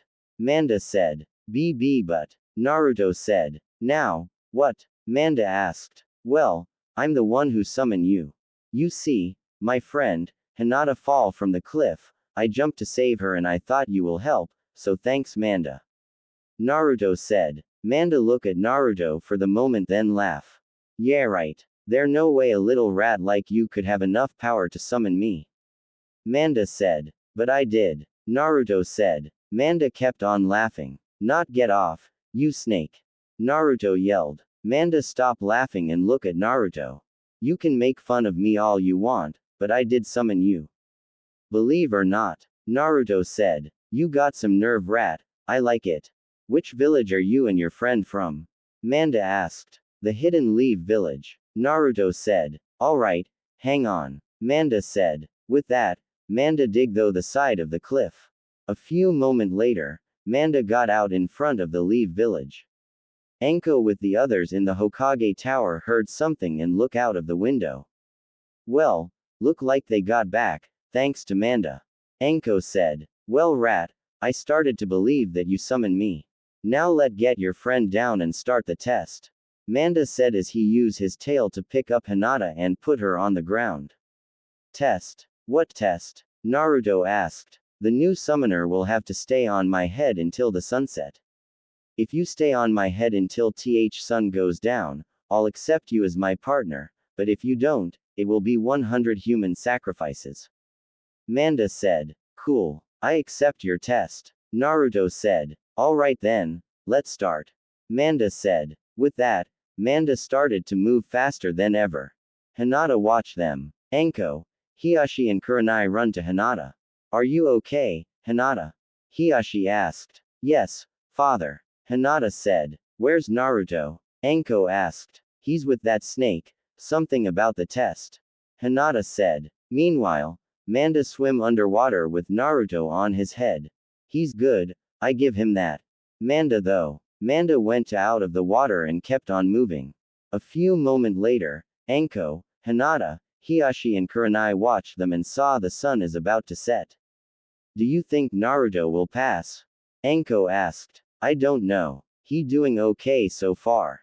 Hiashi said. Back with Manda and Naruto. Manda look at the setting sun. The sun is about to set, and the rat is still on my head. Alright, one more try. Manda though. Hey rat, what your name? Manda asked. Naruto Mitarashi. Naruto said. Well Naruto Mitarashi, this is the last test. Manda said before he dig underground. Anko, Hinata, Hiashi and Kurenai wonder where Manda and Naruto are.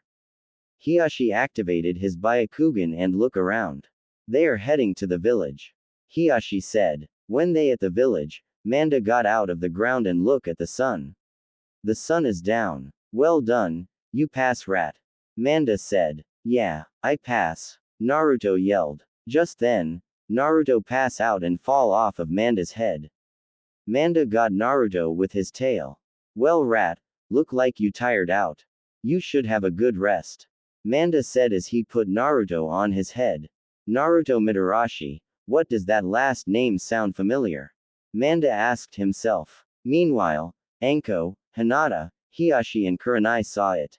I don't believe it. Naruto pass Manda's test. Anko said. Maybe we should tell Lord Hokage. Hiashi said. Don't bother Hiashi, I'm already here. A voice said behind them. They turned around and saw the third Hokage with a paper in his hand. Anko, may I borrow your kunai? The third Hokage asked. Anko looked at third Hokage for the moment. Then she took out her kunai from her pocket and gives it to him. The third Hokage tied the paper to the kunai, then tossed a kunai at the tree in front of Manda. When it landed, Manda looked at the paper. Adopt form. Anko adopted rat. If I had a guess, I say she the one who teaches him the summoning jutsu. This rat is better than Orochimaru. I think I better to take him to the hospital. Manda though before he dig underground. Hiashi activated his Byakugan and look around. They are heading to the hospital. Hiashi said. Anko, you get there as fast as you can. Kurenai, would you mind get that paper back? The third Hokage asked. Kurenai nodded and went to get it. Hiashi took Hinata home and Anko run to the hospital.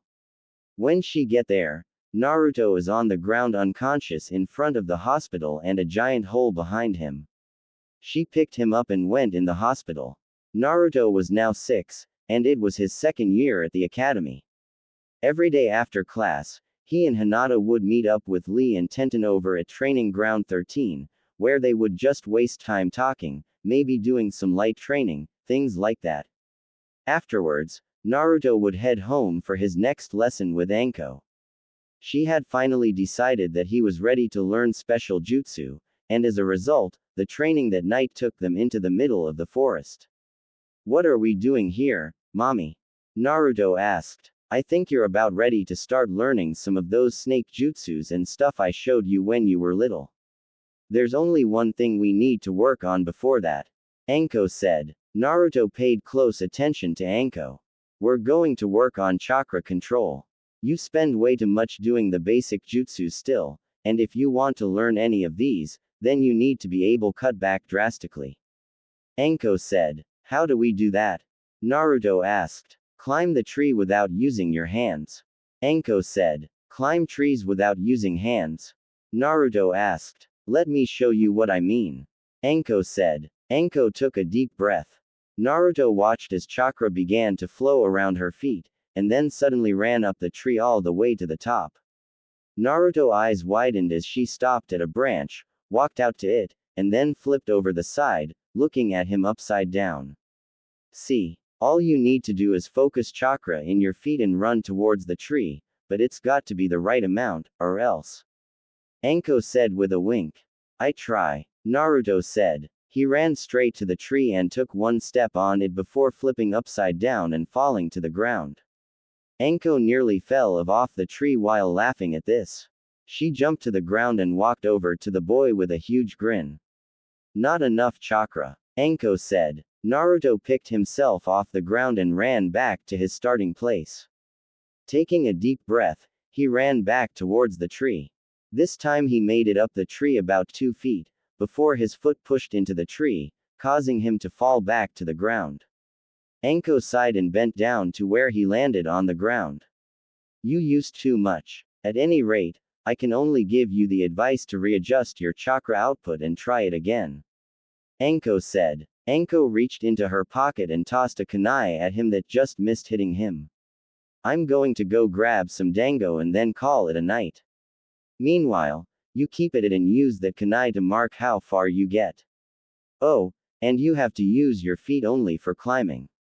Don't worry about the villagers attack you while you're alone because my friend there is going to watch you. Anko said as she pointed a snake sitting on a tree stump. Later squirt. Anko said before disappearing in a cloud of smoke. Naruto and picked up the kunai to continue his lesson, now under the watchful eye of one of Anko's snakes. He kept trying and falling. It kept on like this for the rest of the night. Anko checked back in at one point to see that Naruto had made it about 20 feet up the tree. Anko suggested him resting for the night, but Naruto refused, saying he would have this mastered by the morning. Anko shrugged and walked into the tower, leaving Naruto on his own. Anko walked out the next morning discovering that Naruto was nowhere to be seen. Suddenly a kunai flew right by her face, gracing the side of her cheek.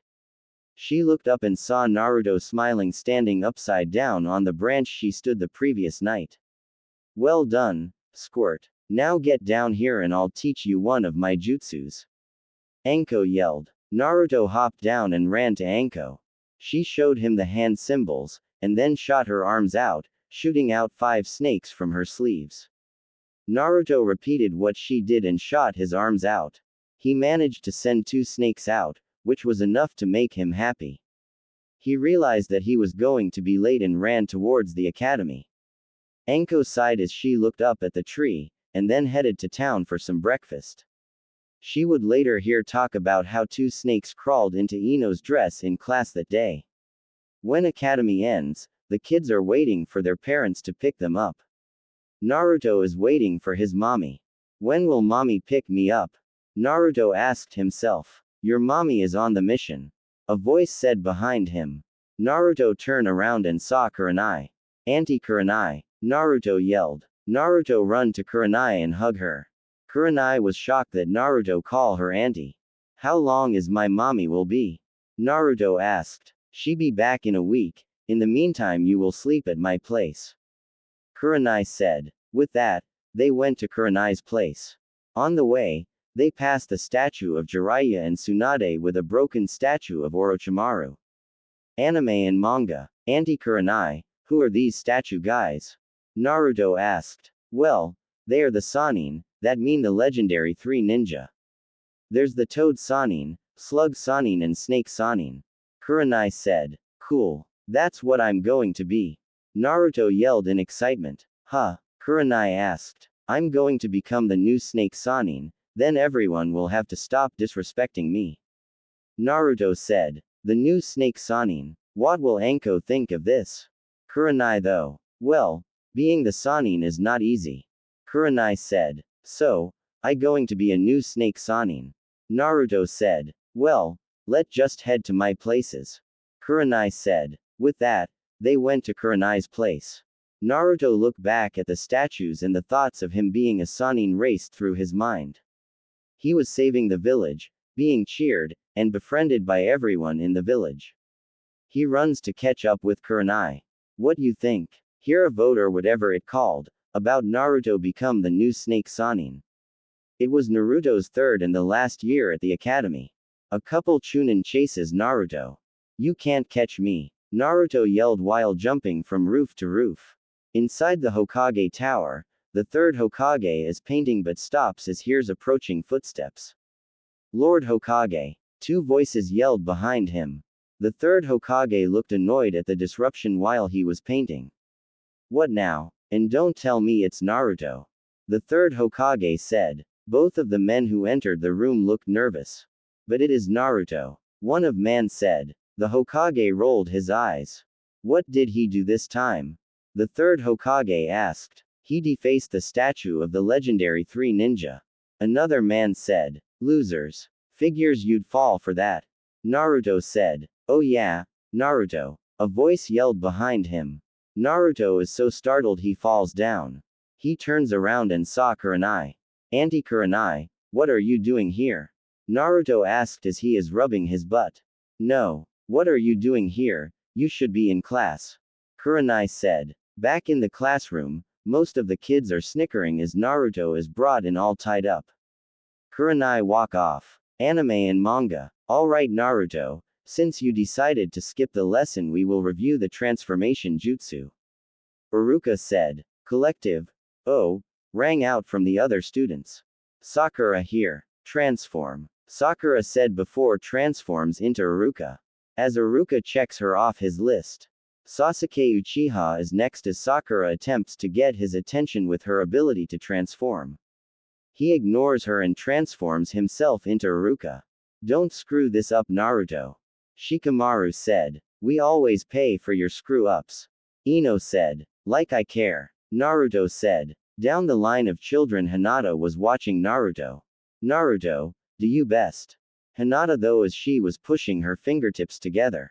Transform. Naruto said before he transforms into Anko. Tomorrow will be your finals. So practice hard. Uruka happily said as the students left for the day. Anime and manga. Naruto was washing the paint off the statue of the legendary 3 ninja with Kurenai watching him. You are not going home until you wash the paint off. Kurenai said. Naruto kept on washing. Hey Naruto, after that, I take you with your mommy to the ramen stand. Kurenai said. Alright, I have these statues clean in no time. Naruto yelled. A few moments later, Naruto, Anko and Kurenai are at the ramen stand. Naruto was eating miso ramen. Naruto, why would you do that to the legendary 3 ninja statues? I mean you know what they are, don't you? Kurenai asked. Yeah, everyone knows. The Sannin are widely regarded for their great skill and power, each on the level of a Kage in their own right. Their name is known in countries all across the world. Naruto said. Then, why did you? Kurenai asked. Because I going to be a new Sannin. Naruto Mitrashi, the new snake Sannin. Then everyone will have to stop disrespecting me. I kind of want to ask you Auntie Kurenai. Naruto said. You want another bowl? Kurenai asked. No, I want to try on your headband, please. Naruto asked. Oh this? Kurenai asked as she points her headband. No way. You can only wear the leave headband when you graduation at the academy and become a ninja. Kurenai said. You are so mean. Naruto said as he pouted. Anko looked at Naruto for the moment. Squirt, I have a mission tomorrow, so I can't see you until tonight. Anko said. Naruto was sad but he knows that Anko is a ninja and a jonin. They pay for the ramen and went home. Okay, today the final will be on the clone jutsu. Uruka said. Dictionaries and encyclopedias. A universal round of, came from the class. Oh no, that my worst jutsu. Great. I never go to pass. Naruto though. Naruto is called into the next room to take his test. He begins to build up chakra, and attempts to create a clone. Clone jutsu. Naruto said. A pathetic, almost comical version of Naruto was laying face down next to him. You fail, yelled Uruka. Naruto looked very sad and downtrodden. Come now, Uruka. He did manage to make at least one. Can't you let him pass with that? Mizuki asked. I understand Mizuki-sensei, but we cannot pass him. All the other students made at least 3 replications. He was only able to make 1. And look at it. It's pathetic. I am sorry but we cannot pass him. Uruka said. Naruto wasted no time. He didn't want to hear the jeers coming from all the class. He didn't want to hear Uruka telling them to be back at the class at 10 tomorrow to meet their jonin instructors. He didn't even want to wait for Hinata. Naruto ran straight out of the school, straight to the swing in the back of the academy schoolyard. He watched as all the parents celebrated with their children about passing. Anko was on a mission today so she wouldn't be back until late tonight. Naruto sighed as he was about to head home, when he saw Mizuki in front of him. Naruto, what if I knew of a way that you could pass the genin exam for sure next time? Not only that, but it has techniques that would make anyone respect you. Mizuki said. What is it? Naruto asked. Mizuki smiled. He bent down and whispered. Naruto started grinning. He couldn't believe that something like that was in the village. He nodded, and agreed to meet Mizuki in the woods near the tower at 10 p.m. Mizuki walked away from the excited Naruto, face beaming with pride. Night fell in the village. Anko had finally returned from her mission and entered the tower, only to find it quiet. Squirt. Guess he not here. Anko said. A smile crept around her lips. She took off out the door to go find him. After all, today was the day he graduated from the academy, and she wanted to hear all about it. She landed right in front of the Hokage Tower, just in time to see several ninja run out. She made her way to the old man's room, to see what was going on. Lord Hokage, what's with all the Anbu? Anko asked. The third simply raised his eyes at her. It's Naruto, the third Hokage said. In the woods in a training ground near a shack, Naruto has a scroll and is opening it. Now let's see. Multi-shadow clone jutsu. Ah, man. I would have to be a clone jutsu, My worst jutsu, Naruto said. A few moments later, Naruto leaned up against one of the trees in the clearing, breathing deeply as he tried to regain his breath and stamina. He'd been training for hours, and now he was completely exhausted from the exertion he had put on himself. Suddenly, though, Naruto heard something beside him. Thinking it was Mizuki, Naruto stood up, and was prepared to tell Mizuki he